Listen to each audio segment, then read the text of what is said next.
Pleasure to invite and welcome Dr. Muhammad Shahid Alam, who's a very young and vibrant oculoplasty ocular oncology consultant, who is currently heading the Orbit and Oculoplasty Department at Shankara Nethralaya, Kolkata, and his main area of interest being orbital and adnexal oncology. And he's an avid reader and a great researcher who has published a lot in various journals. And definitely, we are looking forward to Dr. Shahid presentation today, where he's going to tell us about a chocolate that he hates. Over to you, Dr. Shahid.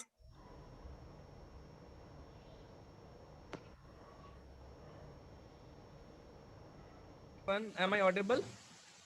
Yes, you are. Yes, you are. Thank you, Dr. Somshila, for sharing the slide. Welcome.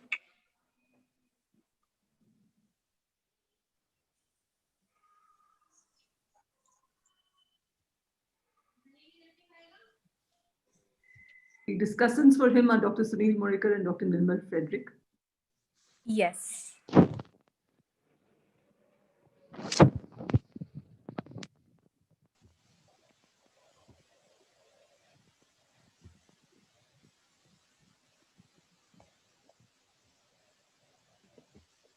Yeah.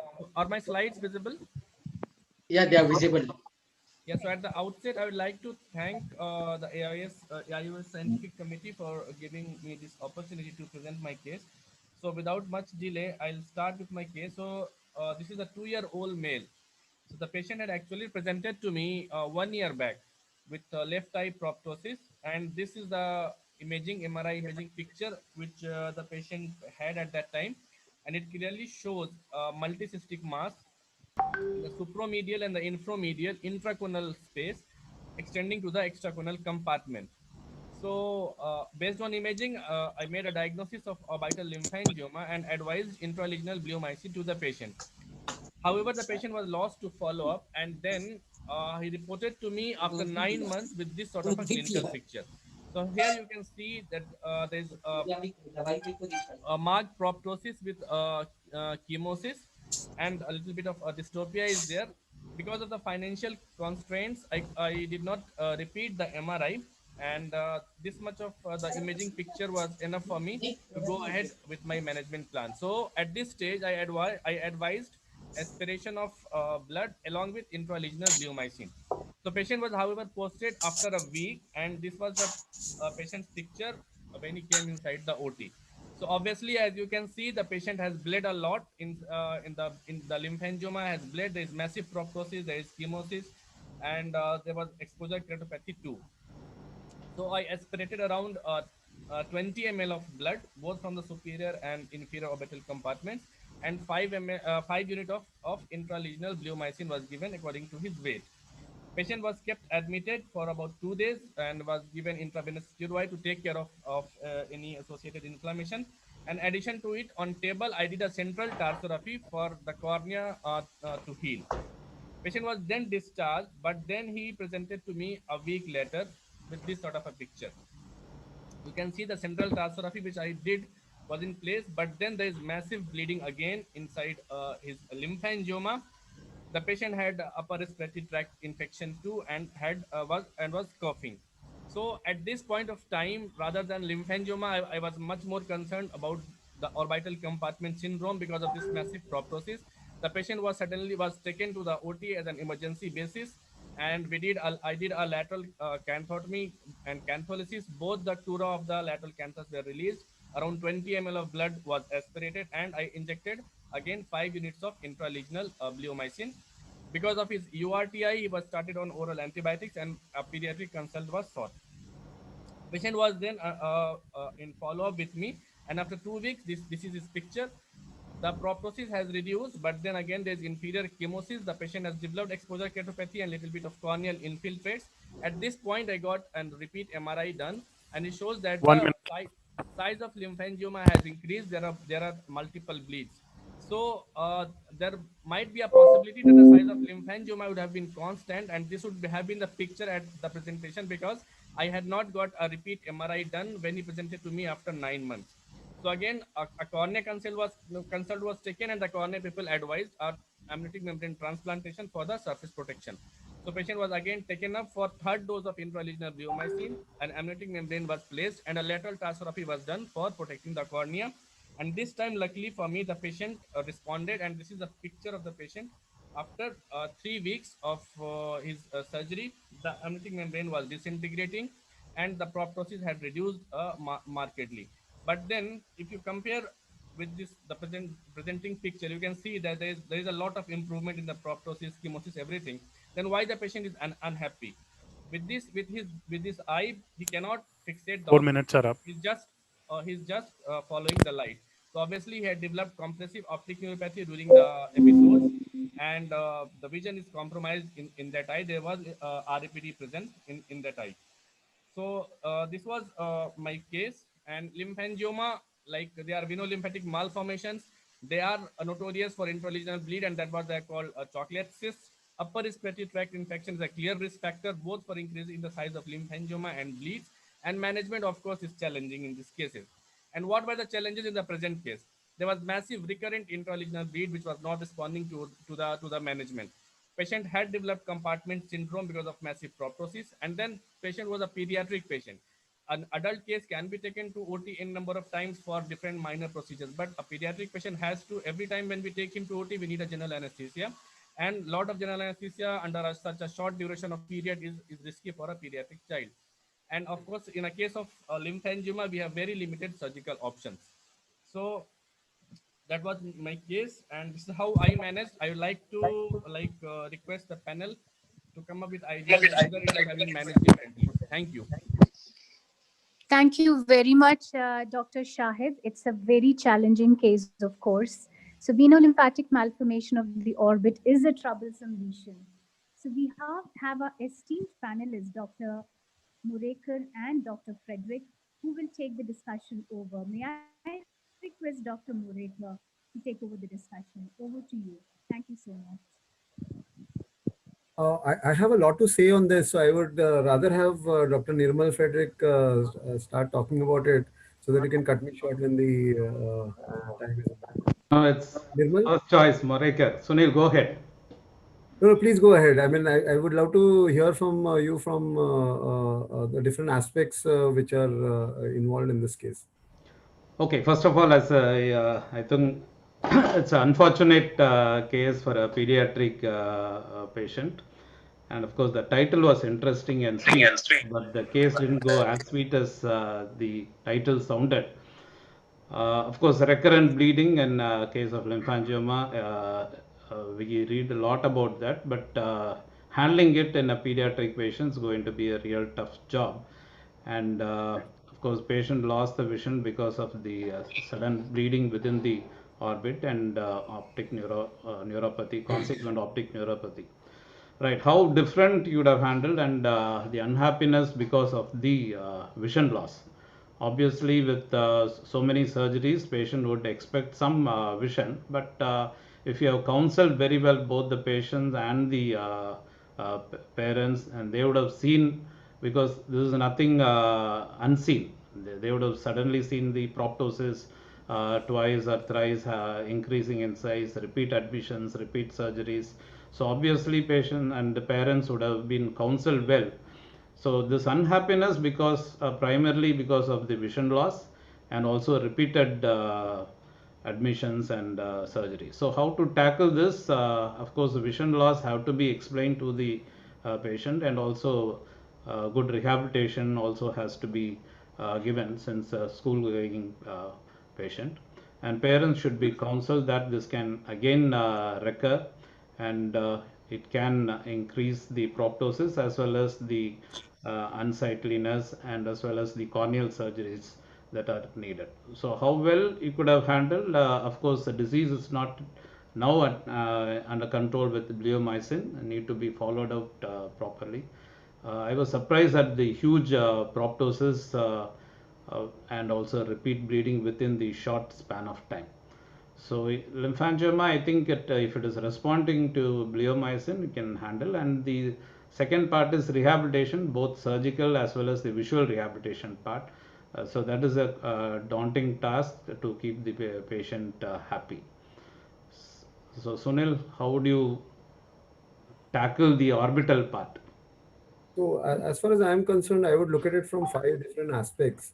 So this is extremely well managed and it is brilliantly managed, and the end result, except for the vision loss, which is possible in these cases. So I will look at it from a medical legal point of view. We know for sure that vision loss is always a possibility with a lymphangioma, with recurrent bleeds and with orbital syndromes, even if something was not done by the doctor. So there is a possibility. We have had cases in whom there has been an injury and the child has bled and there has been a compartment syndrome and the vision has been lost. So from a medical legal point of view, it would be essential that the patient, when the patient to not allow the patient to be unhappy. I mean, I will deal from that part of view first. Is when the patient comes in here, you tell the patient this is an extremely daunting kind of disease, and the treatment can be long-standing. That the things can be recurrent. The course is not predictable. So all of this has to be very nicely explained to the patient. Initially, I used to rush into things, but nowadays my counseling takes 2 hours. So some patient like this, my counseling will go on for 2 hours even before I touch the patient. So this is something. And then the other aspect is, because it is a child, from a medical legal point of view, you sometimes, I face patients when the mother gets the child in and the father comes in later on and says that I was never consulted. So a mother and father both being involved when it is a child, medical legally, that is extremely important. The third, from the medical legal point of view, the third thing would be, whenever there is a visual loss, the consent has to have that anything that I'm going to do is going to cause a visual loss. Even if I don't do, it is going to cause a visual loss. So there is something called as informed dissent. So now if you don't want me to do something, that itself might cause a problem and vision loss. So you can't blame me. You are signing that you don't want to do something about it. So there are patients in whom I've said this is all what is possible and the patients have gone away. So that is medical legally. The second thing is, there are cases where I have had lymphangiomas turning out to be venous malformation. So when I've ended up doing a DSA, we find that the roof is involved and there is a small leak, and then I inject something and there is a connection in intracranial. So that is one aspect of it. The third aspect is, so there are times when we have found out that it was clearly a lymphangioma and then eventually something went in. So this is something that we have written about it in the British Journal, and we have had a huge discussion about this. The third aspect about which is that systemic conditions. In one of my patients, when the patient's anemia was treated, there was a low flow connection and we didn't find the connection. But when the patient's anemia was treated and the thing shrunk itself, so the heart rate reduces, the anemia is corrected, the bony roof defect goes away. So there are multiple things involved here. We need to involve a systemic aspect into it from our point of view, from the pediatrician's point of view, from a radiologist's point of view. That is something that needs to be seen.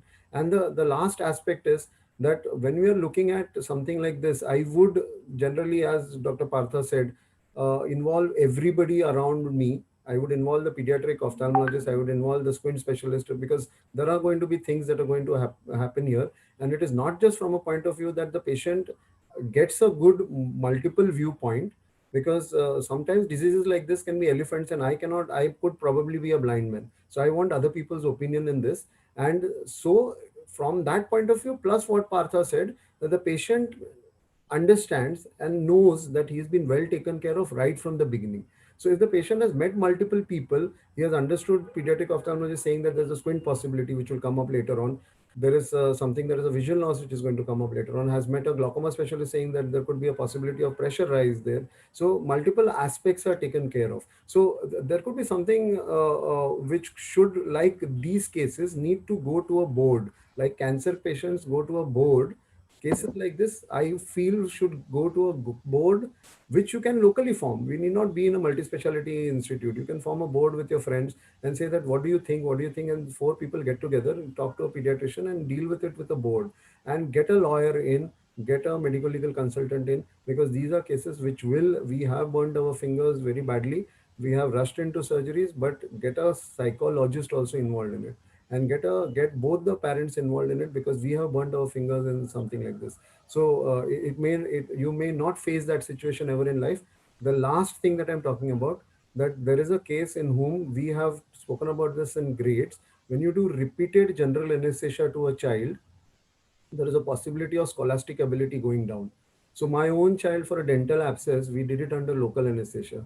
So we convinced the child, we talked to the child, we did it under local anesthesia. So repeated. So the last part is empathize, be in the patient's shoes, think of it as your own child. Then you will think of multiple aspects, because I have thought of anesthesia, I have thought about anesthesia complications, I have thought of scholastic abilities going down in the child, I have thought of possibility of a connection there. And when I have thought of this problem in these ways, thinking of it as my child, the outlook changes. So I could go on and on this, but I think we are running short of time. Yeah. So thank you, everybody. Before we conclude this program, I would like one remark from each chairperson for this particular webinar we conducted today. Just in short, one liner or a one sentence. Your views. Dr. Nirmal, we start with you. Yeah. So I think most of the presenters did very well. In fact, it should be looked from unhappy surgeon point of view, their challenges rather than the patient unhappiness. I would like it to be focused on patient unhappiness and how to sort it out, because most of this are involved around only three basic functions. One, communication challenges. Second, documentary challenges. And third is tariff or administrative related challenges. Very rarely we fail in the technical aspect, the surgical aspect or the clinical aspect, but most often the medical legal aspect or the unhappiness revolves around the service quality. That's where we need to concentrate, focus more on communication, more chat time, as somebody said, concentrate on giving the right type of counseling. And most often counseling is done by the non-medical people. I think tough cases, the doctor should spend more time with the patient than doing the surgical time. So I would thank you, Dr. Nirmal. Yeah, Dr. Rajshekhar. Thank you. It was a nice webinar. In fact, in addition to treating the eye, we should treat the person as a whole.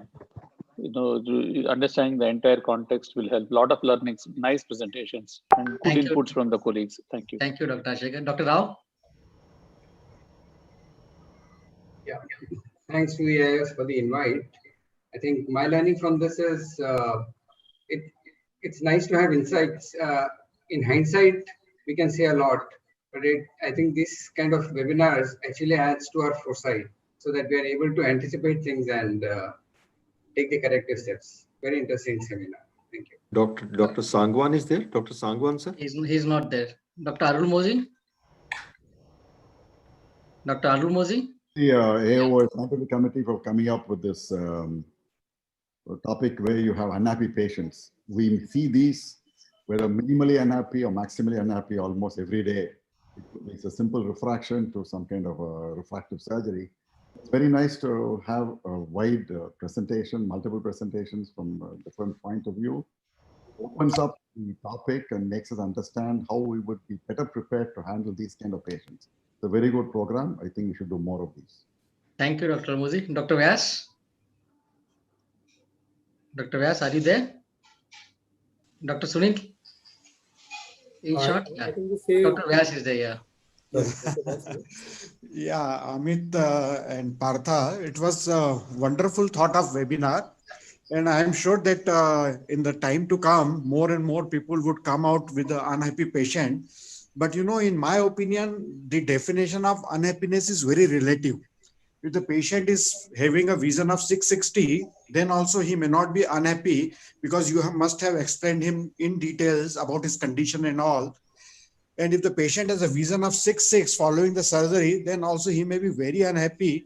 And, like the doctor. So, but anyway, this is a very relative term.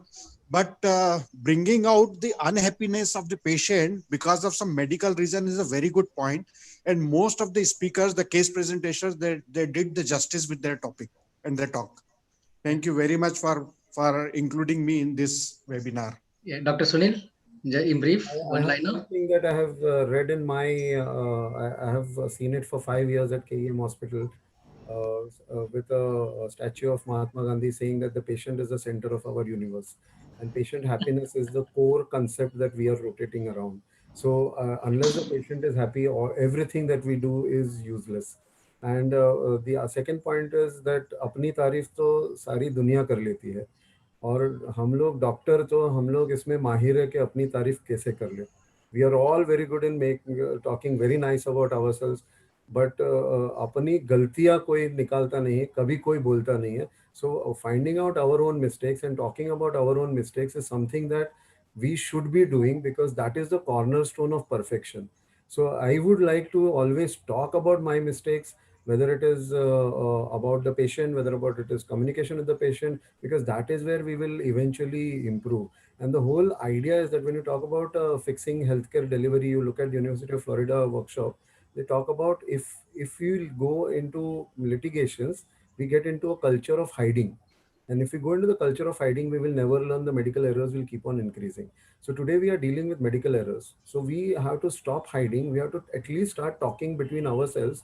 So we do not get into a culture of hiding. So we find out what is a mistake, what are mistakes with us. There might be personality disorders with us. When we are talking to patients, we can talk to each other.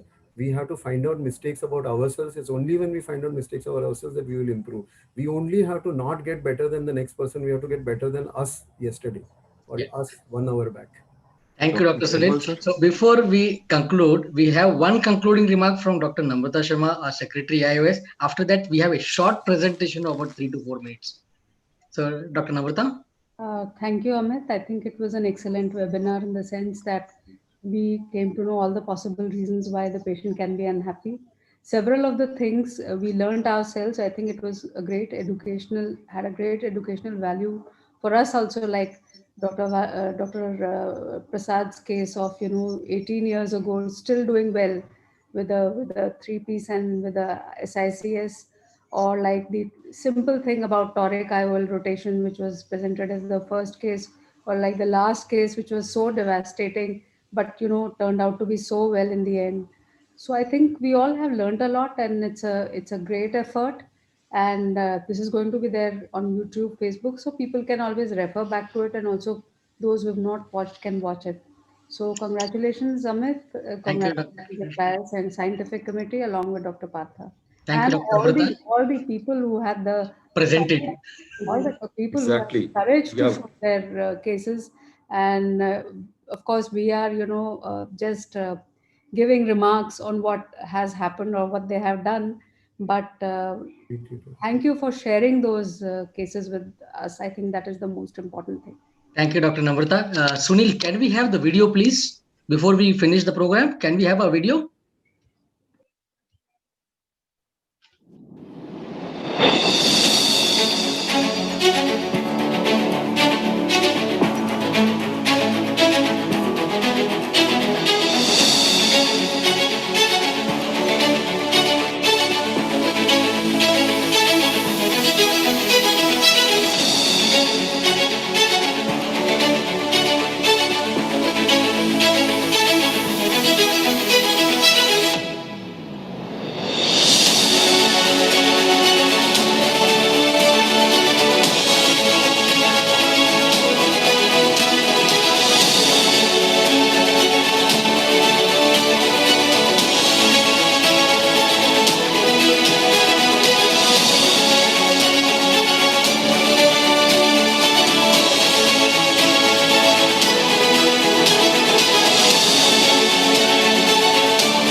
So again, this particular scientific webinar wouldn't have been possible without the support of Alcon. Alcon was a sponsor for this webinar. So I thank Alcon for this webinar.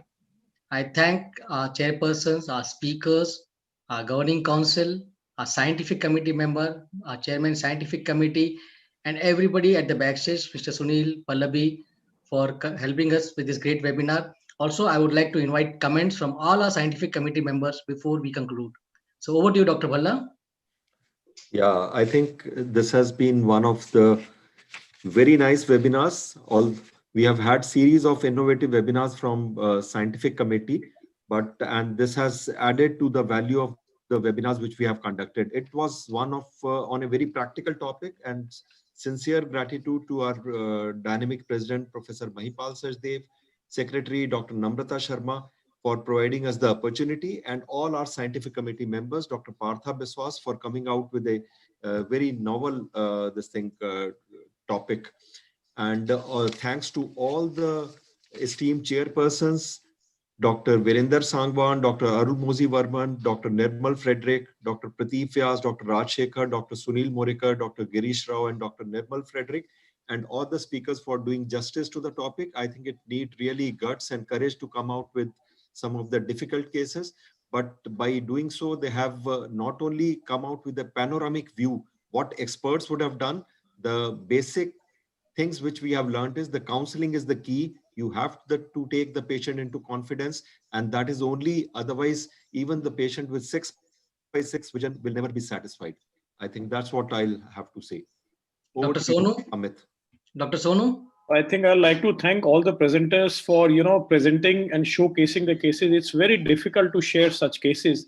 And the basic aim of this webinar was to highlight our own cases and how we can, with small tips, give certain clues to our general ophthalmologist, whereby they can come up with solutions for these unhappy patients. And I think very nicely coordinated in the absence of our chairman, Amit, you have done wonders to this webinar. And I'd like to thank President Dr. Mahipal, Dr. Namrata Sharma for giving us this opportunity on the scientific committee platform. I think it was a wonderful being here with all of you. Dr. Somshila? Yes, definitely. Thank you to the Governing Council for enabling us. This is in a series of AIOS Scientific Committee case files, and we're really delighted that this too went off very well, and we hope to bring more and more innovative platforms and ideas for webinars. Thank you, Somshila. KP, Krishna Prasad? Feroz? Hi, Amit. Yeah. I would say this is one of the most unique webinar that Scientific Committee as a team we have conducted, and sincere gratitude to all the panelists, the chairperson, the Governing Council, and the speakers were excellent, bringing out these challenging cases. And I'm sure the messages are very loud and clear, and we have all learned a lot from this. Thank you once again. Thank you very much. Krishna Prasad, are you there? KP? So I think he's not there. So thanks a lot. Thanks a lot. KP, yeah. Come on. I am here. I am sorry. Actually, it was a fantastic conducted program. I think, Amit, I could be able to join only in the end part. As Dr. Namrata said that, I think we should be able to, I think it's already there in the YouTube. I think people can watch again and again, and whatever the best possible we can do from our side, we can do. Thank you, KP. So thank you once again, once and all. Good night. Shubhratri. Thank you. Thank you. Thank you. Bye-bye. Thank you. Thank you.